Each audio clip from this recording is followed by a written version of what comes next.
فرصت برای مصر رفسنجان و توی دروازه.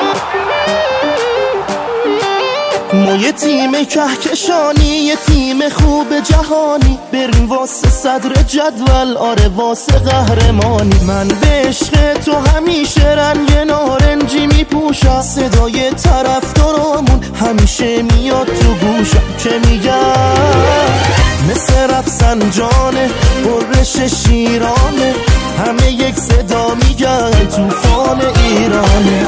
مثل رفسنجانه، برش شیرانه، همه یک صدا بگید مثل رفسنجانه.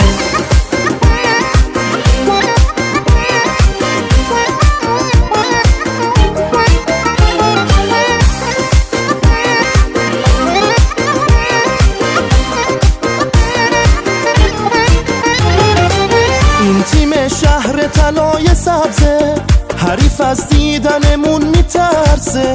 آخه تو اصلا نداری رو دست، قهرمانیت باشه آخر فصل.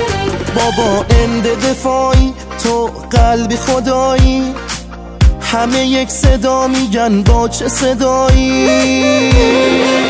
مثل رفسنجانه، برش شیرانه، همه یک صدا میگن طوفان ایرانی. مثل رفسنجانه، برش شیرانه، همه یک صدا بگید مثل رفسنجانه.